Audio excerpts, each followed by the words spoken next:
Hello दोस्तों, नमस्कार। मैं उमेश कुमार यादव स्वागत करता हूं आपके अपने वाईफाई क्लासी परिवार में। आज हम लोग बात करेंगे आज के सीटेट के एग्जाम यानी आज 9 जनवरी 2023 के सीटेट के एग्जाम में पूछे गए विभिन्न महत्वपूर्ण सवालों को। जैसे हमने अपने जो भी सहपाठी जिनका आज सब परीक्षा था उनसे हमने बात किया है और उसके आधार पर एनालिसिस किया है जैसा उन्होंने बताया है।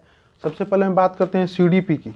CDP में एक आज का सवाल था, यदि कोई बच्चा वर्तमान और भविष्य दोनों के बारे में सोचता है तो वह जीन पियाजे के अनुसार किस अवस्था का बच्चा है, ऐसा सवाल था। और पियाजे के जी के सिद्धांत से अनुसार और दो सवाल पूछे गए थे। बुद्धि और विकास से संबंधित एक सवाल पूछे गए थे। अगला था वाइगोत्स्की के दूसरी अवस्था से संबंधित एक सवाल पूछे गए थे। ठीक है। अगला सवाल था कि निपुण NEP 2020 से संबंधित एक सवाल पूछे गए थे। NCF 2005 से भी संबंधित सवाल पूछे गए थे। अगला था डिसलेक्सिया विकार से संबंधित सवाल पूछे गए थे। रचनात्मक आकलन के लिए सबसे सर्वाधिक उपयुक्त उपकरण के रूप में, जैसा उन्होंने बताया कि रचनात्मक आकलन के लिए सर्वाधिक उपयुक्त उपकरण से संबंधित था। अधिगम अभिप्रेरणा से संबंधित था।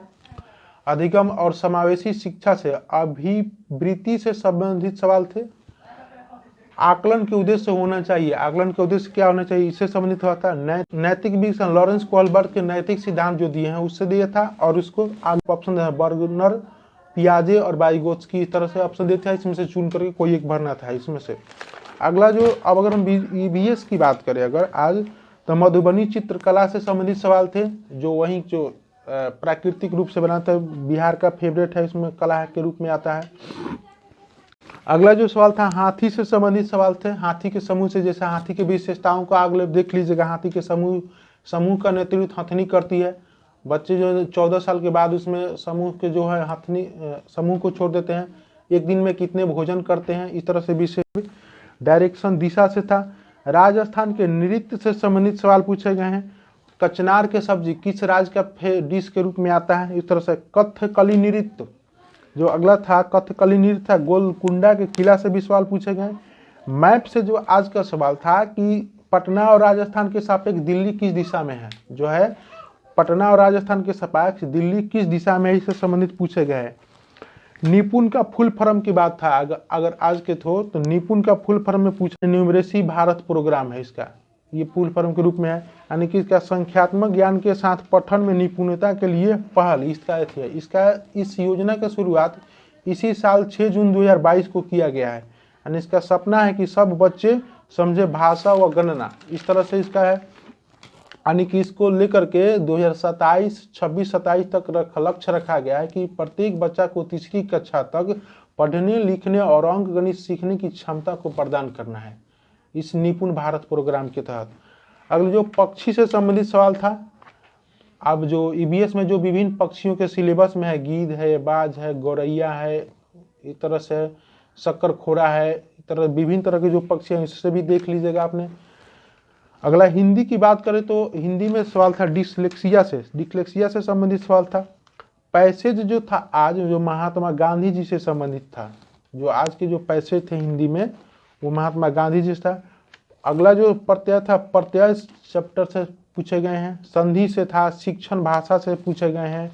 पैडागोजी के अंतर्गत अगर देखा जाए तो जीन पियाजे और वाइगोत्स्की साहब के सिद्धांत से संबंधित सवाल, पैडागोजी में संबंधित जो भी सवाल आए थे जीन पियाजे जी के संबंधित और वाइगोत्स्की साहब के संबंधित थ्योरी से संबंधित सवाल थे। ये सब क्या है, पैडागोजी में, हिंदी के पैडागोजी में आएंगे। और कविता जो था आज के, अमर रहे शीर्षक उसका था, अमर रहे जो कविता है उसके थे। मैथ की अगर हम बात करें तो मैथ आयत, वर्ग, संख्या, पूर्णांक और ज्योमेट्री से संबंधित सवाल पूछे गए हैं। इस तरह जो महत्वपूर्ण सवाल हुआ।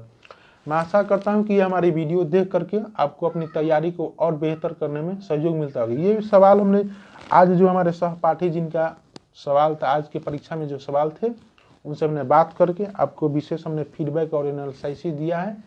अच्छा लगे अपने दोस्तों के बीच शेयर करिएगा। हम बात करते हैं CDP की।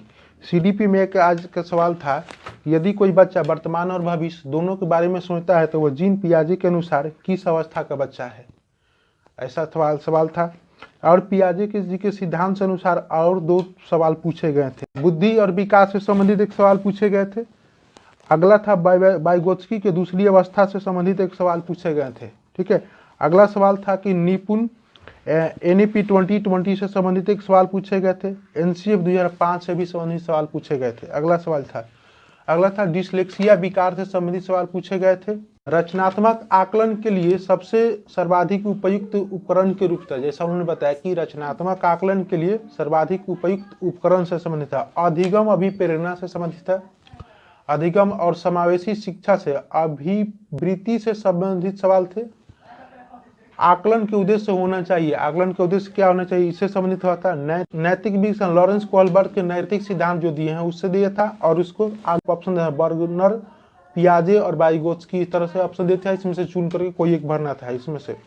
अगला जो, अब अगर हम EVS की बात करें अगर आज, तो मधुबनी चित्रकला से संबंधित सवाल थे, जो वही जो प्राकृतिक रूप से बनाते हैं, बिहार का फेवरेट है, इसमें कला के रूप में आता है। अगला जो सवाल था हाथी से संबंधित सवाल थे। हाथी के समूह से, जैसे हाथी की विशेषताओं को अगले देख लीजिएगा। हाथी के समूह का नेतृत्व हथनी करती है। बच्चे जो 14 साल के बाद उसमें समूह के जो है हथनी समूह को छोड़ देते हैं। एक दिन में कितने भोजन करते हैं, इस तरह से विषय। डायरेक्शन दिशा से था। राजस्थान के नृत्य से संबंधित सवाल पूछे गए हैं। कचनार के सब्जी किस राज्य का डिश के रूप में आता है, इस तरह से। कथकली नृत्य जो अगला था, कथकली नृत्य था। गोलकुंडा के किला से भी सवाल पूछे गए। मैप से जो आज का सवाल था कि पटना और राजस्थान के सापेक्ष दिल्ली किस दिशा में है, जो है पटना और राजस्थान के सापेक्ष दिल्ली किस दिशा में है, इससे संबंधित पूछे गए हैं। निपुण का फुल फॉर्म की बात था, अगर आज के तो निपुण का फुल फॉर्म में पूछे, न्यूमरेसी भारत प्रोग्राम है इसका, ये फुल फॉर्म के रूप में है, यानी कि इसका संख्यात्मक ज्ञान के साथ पठन में निपुणता के लिए पहल इसका इस योजना की शुरुआत इसी साल 6 जून 2022 को किया गया है। यानी इसका सपना है कि सब बच्चे समझे भाषा व गणना, इस तरह से इसका है। यानी कि इसको लेकर के 2026-27 तक लक्ष्य रखा गया है कि प्रत्येक बच्चा को तीसरी कक्षा तक पढ़ने लिखने और अंक गणित सीखने की क्षमता को प्रदान करना है इस निपुण भारत प्रोग्राम के तहत। अगले जो पक्षी से संबंधित सवाल था, अब जो EVS में जो विभिन्न पक्षियों के सिलेबस में है, गीद है, बाज है, गौरैया है, इस तरह से शक्कर खोरा है, इस तरह विभिन्न तरह के जो पक्षी हैं, इससे भी देख लीजिएगा आपने। अगला हिंदी की बात करें तो हिंदी में सवाल था डिसलेक्सिया से संबंधित सवाल था। पैसेज जो था आज जो महात्मा गांधी जी से संबंधित था, जो आज के जो पैसेज थे हिंदी में वो महात्मा गांधी जी था। अगला जो प्रत्यय था, प्रत्यय चैप्टर से पूछे गए हैं। संधि से था, शिक्षण भाषा से पूछे गए हैं। पैडागोजी के अंतर्गत अगर देखा जाए तो जीन पियाजे और वाइगोत्स्की साहब के सिद्धांत से संबंधित सवाल, पैडागोजी में संबंधित जो भी सवाल आए थे जीन पियाजे जी के संबंधित और वाइगोत्स्की साहब के संबंधित थ्योरी से संबंधित सवाल थे। ये सब क्या है, पैडागोजी में, हिंदी के पैडागोजी में आएंगे। और कविता जो था आज के, अमर रहे शीर्षक उसका था, अमर रहे जो कविता है उसके थे।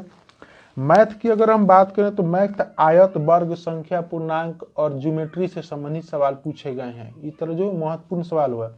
मैं आशा करता हूं कि ये हमारी वीडियो देख करके आपको अपनी तैयारी को और बेहतर करने में सहयोग मिलता होगा। ये सवाल हमने आज जो हमारे सहपाठी जिनका सवाल था आज की परीक्षा में जो सवाल थे उनसे हमने बात करके आपको विशेष हमने फीडबैक और एनालिसिस दिया है। अच्छा लगे अपने दोस्तों के बीच शेयर करिएगा। Thank you.